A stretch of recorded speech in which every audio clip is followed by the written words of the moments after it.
Hey there! You can see my painting behind me is a tiger that I did. It's one of my favorites. That's why I have it in here. And I'm here to talk about another book that I wrote called All About Bees. And this is what it looks like from a distance.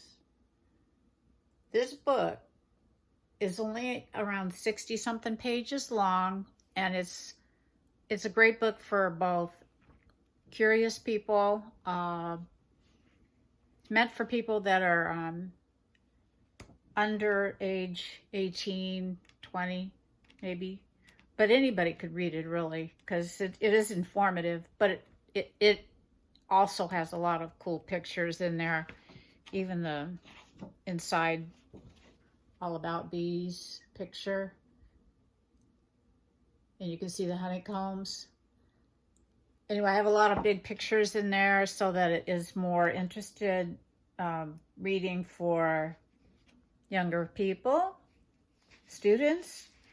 And the nice thing about it is it's informative, and it also has quite a few questions for students. Yes, it does. Let me see the exact number I have in here. I have 56 questions in there.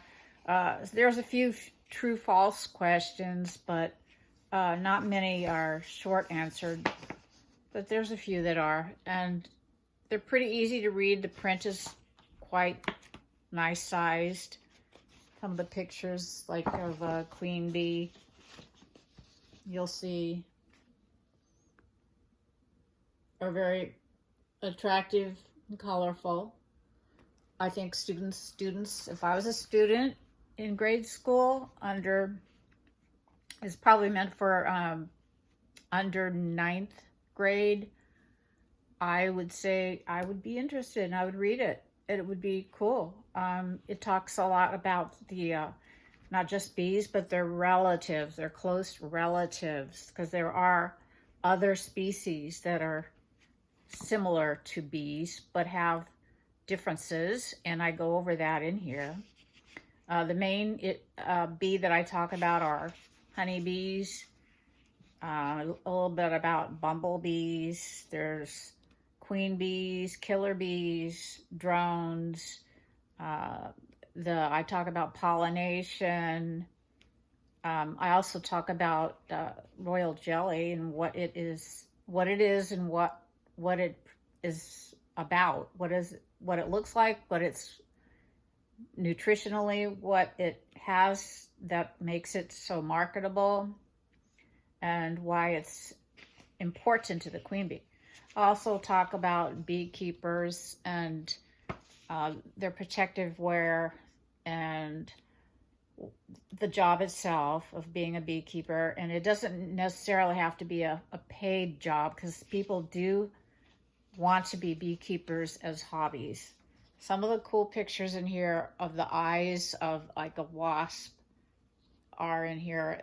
Quite a large picture. It's a pretty big size book. Like, I think it's 8 by 10. So it is an interesting book for students and teachers as well. Here's a cool picture of those eyes of an ant. And I mean, I think that is interesting to see.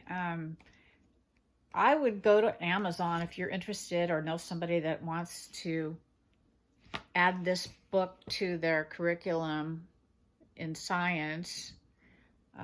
All about bees and their function, why they're important, and what's going on environmentally, and how they are meant for pollination, and why that's important for our survival. So if you read this, and it's on Amazon, I think you can get it in an ebook fashion, but it's not the same, although it's way cheaper.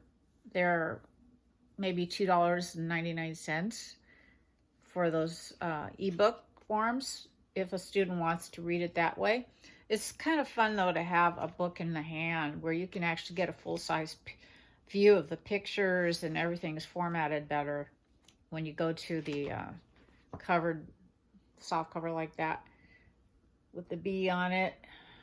And then the back cover has descriptions, and I have a list in here that has books that I have written, and they're not all children's books. Some are categorized for adults, but you'll see that I have quite a list of books on Amazon. If you get one book, it has a list of a lot of my other books that I've written before that. So take a look at it. Tell your friends, anyone that teaches school, either virtually or hands-on, doesn't matter. The book is good. It's The Amazing and Productive Life of Bees and Their Close Relatives. That's the subtitle. Sandra Lee.